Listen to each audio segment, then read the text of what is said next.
नमस्ते और स्वागत है आज के इस गहन अध्ययन में। आज हम एक ऐसे विषय के बिल्कुल कोर में उतरने वाले हैं जो हम सबके अस्तित्व की बुनियाद है। बिल्कुल। और आज की हमारी इस चर्चा का जो मुख्य केंद्र है वो है कोशिका यानी सेल। हाँ, और आज हमारे पास जो स्रोत हैं वो दरअसल बिहार बोर्ड की कक्षा 9 की कुछ बहुत ही डिटेल्ड स्लाइड्स हैं। ये स्लाइड्स कोशिका की संरचना और उसके कामों को समझाती हैं। सही कहा। लेकिन यहाँ हमारा मकसद सिर्फ किताबी परिभाषाओं को दोहराना नहीं है। हम एक मेंटर की तरह बिल्कुल आम जिंदगी के उदाहरणों का इस्तेमाल करके इसको समझेंगे। एग्जैक्टली मैं बिल्कुल नहीं चाहती कि ये किसी बोरिंग लेक्चर जैसा लगे। हम इसको एक दिलचस्प कहानी की तरह देखने वाले हैं, क्योंकि क्या कभी किसी ने ये सोचा है कि हमारा ये पूरा शरीर आखिर किन छोटी छोटी ईंटों से बना है? ये बहुत ही गहरा सवाल है। हम अक्सर बाहर के शरीर को देखते हैं, पर जिन छोटी ईंटों की आप बात कर रही हैं ना, वो अपने आप में एक पूरा ब्रह्मांड है, एक पूरी चलती फिरती दुनिया। तो चलिए इस कहानी की शुरुआत में चलते हैं। अगर हम 1665 के दौर में जाएं, तो रॉबर्ट हुक नाम के एक वैज्ञानिक थे। उन्होंने कॉर्क के टुकड़ों को, जो पेड़ की छाल होती है, उसको एक साधारण माइक्रोस्कोप के नीचे देखा था। हाँ, और वहां उन्हें मधुमक्खी के छत्ते जैसे छोटे छोटे खाली कमरे दिखे, और यहीं से सेल नाम निकल कर आया, जिसका लैटिन में मतलब ही होता है छोटा कक्ष या कमरा। पर वो तो निर्जीव थे ना? मेरा मतलब है वो तो सिर्फ खाली ढांचा था। बिल्कुल सही पकड़ा आपने। हुक ने जो देखा वो दरअसल मरी हुई पादप कोशिकाओं की सिर्फ बाहरी दीवारें थीं। असली जादू तो थोड़े टाइम बाद शुरू हुआ, जब एंटनी वैन ल्यूवेनहोक आए अपने बनाए हुए एडवांस्ड माइक्रोस्कोप से। हाँ, और वहां उन्होंने पहली बार जीवित घूमती फिरती कोशिकाओं को देखा, जैसे अमीबा और बैक्टीरिया। ये बायोलॉजी के लिए एक बहुत बड़ा आहा मोमेंट था। निर्जीव से सजीव की तरफ का पहला बड़ा कदम। ये सच में एक टर्निंग पॉइंट रहा होगा।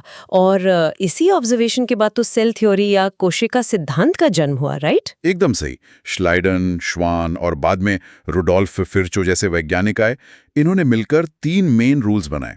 पहला ये कि सभी सजीव चीजें कोशिकाओं से ही बनी हैं। और दूसरा ये कि कोशिका सिर्फ स्ट्रक्चर नहीं बनाती, बल्कि हमारे शरीर का हर एक फंक्शन इसी लेवल पर होता है। यानी फॉर्म और फंक्शन दोनों की सबसे छोटी इकाई यही है। हाँ, और जो तीसरा रूल है जिस पे मैं सबसे ज्यादा जोर देना चाहूंगा, वो विरशॉव ने दिया था, ओमनिस सेलुला ई सेलुला। इसका मतलब है कि नई कोशिकाएं हमेशा पहले से मौजूद कोशिकाओं से ही बनती हैं। ये सुनने में छोटी बात लगती है, पर इसका मतलब तो ये हुआ ना कि जिंदगी कभी अचानक शून्य से पैदा नहीं होती, एक लगातार चेंज चली आ रही है। बिल्कुल। जो सेल आज हमारे अंदर डिवाइड हो रहा है, उसकी एंसेस्ट्री अगर हम ट्रेस करें तो वो अरबों साल पहले पैदा हुए पहले जीव तक जाती है। Mind blowing. अच्छा, अब अगर हम इनके आकार या शेप की बात करें, तो स्लाइड्स में एक बहुत इंटरेस्टिंग कॉन्सेप्ट है रूप और कार्य का संबंध।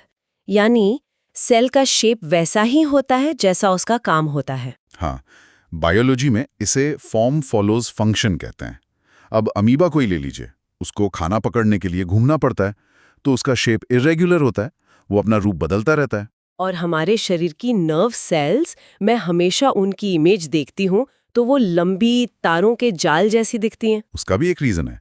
उन्हें शरीर के एक हिस्से से दूसरे हिस्से तक इलेक्ट्रिक सिग्नल्स भेजने होते हैं, तो उनका लंबा और शाखाओं वाला होना जरूरी है, बिल्कुल किसी फाइबर ऑप्टिक केबल की तरह। और रेड ब्लड सेल्स या आरबीसीज, वो तो किसी डोनट की तरह गोल होती हैं, ताकि वो ऑक्सीजन को आसानी से कैरी कर सकें और पतली नसों से गुजर सकें।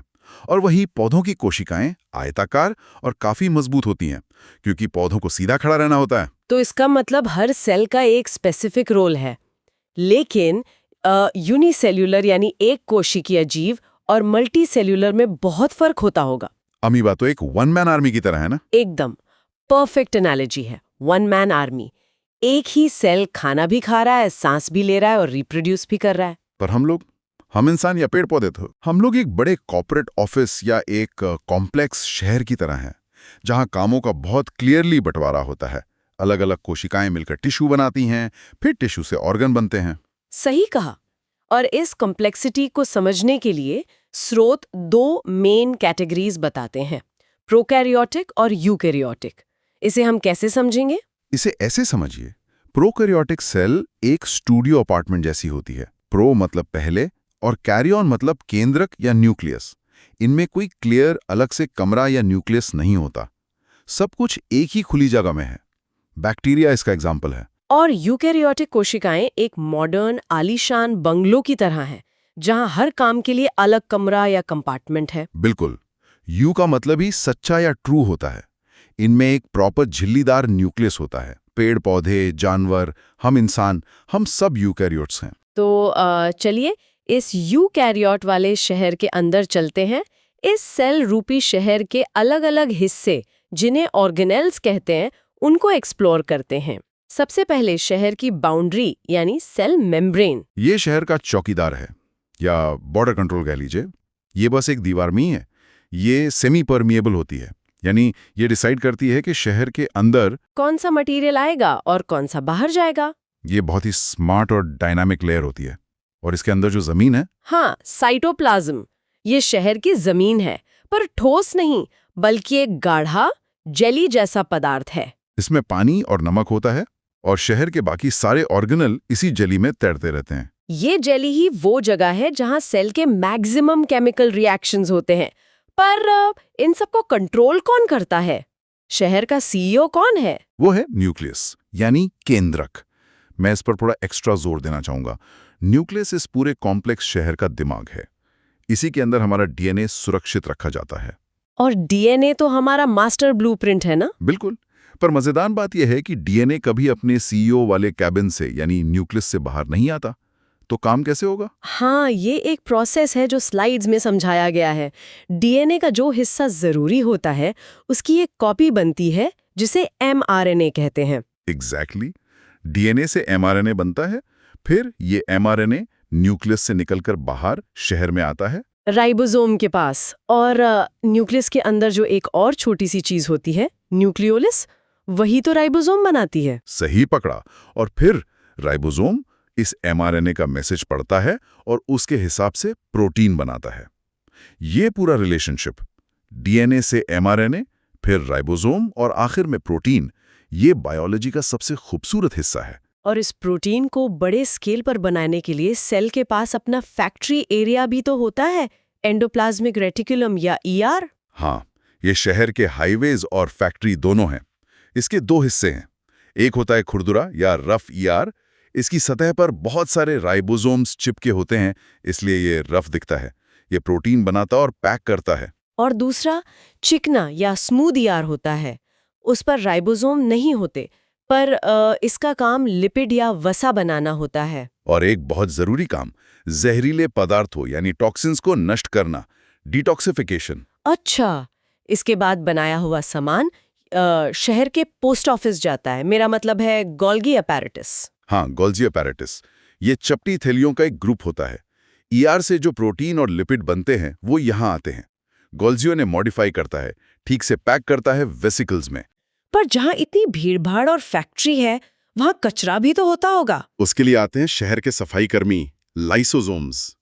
इनके अंदर बहुत ही ताकतवर पाचक एंजाइम होते हैं। जो भी कचरा है या कोई बाहरी बैक्टीरिया आ गया, ये उसको पचाकर साफ कर देते हैं। पर स्लाइड्स में लाइसोसोम्स के लिए एक और नाम दिया है जो थोड़ा डरावना है, सुसाइड बैग या आत्मघाती थैली। ऐसा क्यों? क्योंकि अगर सेल खुद डैमेज हो जाए या उस पर कोई भयंकर वायरस अटैक कर दे तो सेल को बचाना मुश्किल हो जाता है। ऐसे में लाइसोसोम फट जाता है और उसके एंजाइम अपने ही सेल को पचा लेते हैं। ओह, यानी पूरे शरीर को बचाने के लिए एक सेल अपनी कुर्बानी दे देता है। ये तो बहुत डीप है। बिल्कुल। और ये सब करने के लिए खाना बनाने, कचरा हटाने, हर चीज के लिए एनर्जी चाहिए होती है, और वो आती है शहर के पावर हाउस से। माइटोकॉन्ड्रिया। मुझे ये पढ़ने में बड़ा मजा आया। ये ग्लूकोज और सांस वाली ऑक्सीजन का इस्तेमाल करके एटीपी बनाता है। एटीपी यानी सेल की एनर्जी करेंसी। हाँ, बिना एटीपी के सेल का कोई भी काम नहीं हो सकता। लेकिन माइटोकॉन्ड्रिया के बारे में एक ऐसी बात है जो आगे चलकर हमारी पूरी समझ को बदल देगी। उस पर हम आगे आएंगे। डेफिनेटली। पर उससे पहले सेल के एक और स्टोरेज यूनिट की बात कर लेते हैं, वैक्यूल। ये पानी और बाकी चीजों को स्टोर करता है ना? हाँ, और यहीं से हमारा अगला बहुत जरूरी टॉपिक शुरू होता है, पौधों की कोशिका और जानवरों की कोशिका के बीच का फर्क। जानवरों में वॉक्यूल छोटे होते हैं, पर पौधों में तो ये बहुत बड़े होते हैं, लगभग 90% हिस्सा घेर लेते हैं। और इससे एक प्रेशर बनता है, टर्गोर प्रेशर, जो उन्हें खड़ा रहने में मदद करता है। पर मैं एक चीज सोच रही थी। कहिए। हम जानवर तो किसी खतरे या मौसम खराब होने पर भागकर छिप सकते हैं, पर पौधे तो एक ही जगह खड़े रहते हैं। उन्हें ज्यादा प्रोटेक्शन कैसे मिलती है? उनकी कोशिकाओं के पास एक एक्स्ट्रा आर्मर, एक ढाल होती है जिसे सेल वॉल या कोशिका भित्ति कहते हैं। ये सेलुलोज की बनी होती है और कोशिका झिल्ली के बिल्कुल बाहर होती है। हम इंसानों और जानवरों में ये नहीं होती। अच्छा, इसलिए लकड़ी और पत्ते इतने कड़क होते हैं। और पौधों के पास खाना बनाने के लिए अपने खुद के सोलर पैनल्स भी होते हैं, क्लोरोप्लास्ट। एग्जैक्ट वर्ड यूज किया आपने, सोलर पैनल। क्लोरोप्लास्ट सूरज की रोशनी को पकड़कर फोटोसिंथेसिस करता है और अपना खाना खुद बनाता है, इसलिए उन्हें खाने के लिए भागना नहीं पड़ता। और हमारे पास सेंट्रियोल्स होते हैं जो पौधों में नहीं होते, और ये सेल के डिवाइड होने में मदद करते हैं। तो चलिए सेल डिवीजन या कोशिका विभाजन को थोड़ा समझते हैं। 1 से 2 सेल आखिर बनते कैसे हैं? स्रोत में इसके 2 मुख्य तरीके बताए गए हैं। पहला है माइटोसिस, इसे आप क्लोनिंग समझ लीजिए। ग्रोथ और रिपेयर के लिए ना? हाँ, जैसे अगर आपको चोट लग गई तो वहां की सेल्स माइटोसिस के जरिए डिवाइड होंगी। एक पेरेंट सेल से 2 बिल्कुल सेम बचे हुए सेल या डॉटर सेल्स बनेंगे। इनमें गुणसूत्र या क्रोमोसोम्स की संख्या बिल्कुल उतनी ही रहती है जितनी ओरिजिनल में थी। पर अगर बात प्रजनन या रिप्रोडक्शन की हो, तब क्या होता है? तब तो 2 अलग लोगों की डीएनए मिलने होते हैं। वहां तो संख्या डबल हो जाएगी अगर सेम रहा तो। यही तो नेचर का मास्टर स्ट्रोक है। रिप्रोडक्शन के लिए, यानी अंडाणु और शुक्राणु बनाने के लिए, मियोसिस होता है। इस प्रोसेस में 1 सेल से 2 नहीं, 4 नए सेल बनते हैं। और सबसे खास बात, क्रोमोसोम्स की संख्या आधी हो जाती है। बिल्कुल, ताकि जब माँ और बाप के सेल्स मिलें तो अगली पीढ़ी में क्रोमोसोम्स वापस नॉर्मल नंबर पर आ जाएं। अगर ये आधी ना हो तो हर जनरेशन में क्रोमोसोम्स डबल होते जाएंगे और लाइफ का ब्लूप्रिंट ही क्रश हो जाएगा। ये आपस का तालमेल देखकर ही हैरानी होती है। अगर मैं आज की इस पूरी चर्चा को थोड़ा समराइज करूं, तो हमने देखा कि साइटोलॉजी सिर्फ एक विषय नहीं है, ये पूरे जीवन की नींव है। सही कहा। चाहे हम एक अमीबा की बात करें या खरबों कोशिकाओं वाले इंसान की, पूरी जिंदगी इन्हीं सूक्ष्म इकाइयों के आपस में सिस्टम की तरह काम करने का नतीजा है। और लोगों को इसमें इंटरेस्ट इसलिए लेना चाहिए क्योंकि यही वो लेवल है जहां हमारी बीमारियां पनपती हैं और यहीं पर दवाइयां भी असर करती हैं। हमारा शरीर कैसे काम करता है, ये जानने के लिए सेल को जानना जरूरी है। एग्जैक्टली। और चर्चा खत्म करने से पहले मैं उस रहस्य पर वापस आना चाहूंगा जिसका मैंने जिक्र किया था, माइटोकॉन्ड्रिया के बारे में। ओह हाँ, स्रोत में एक बहुत ही प्रोवोकिंग करने वाला थॉट था कि माइटोकॉन्ड्रिया का अपना खुद का बिल्कुल अलग डीएनए होता है और ये सेल के मेन न्यूक्लियस वाले डीएनए से अलग है। और इसका डिवीजन भी अलग तरीके से होता है। तो इससे एक थियोरी आती है, एंडोसिम्बायोटिक थियोरी।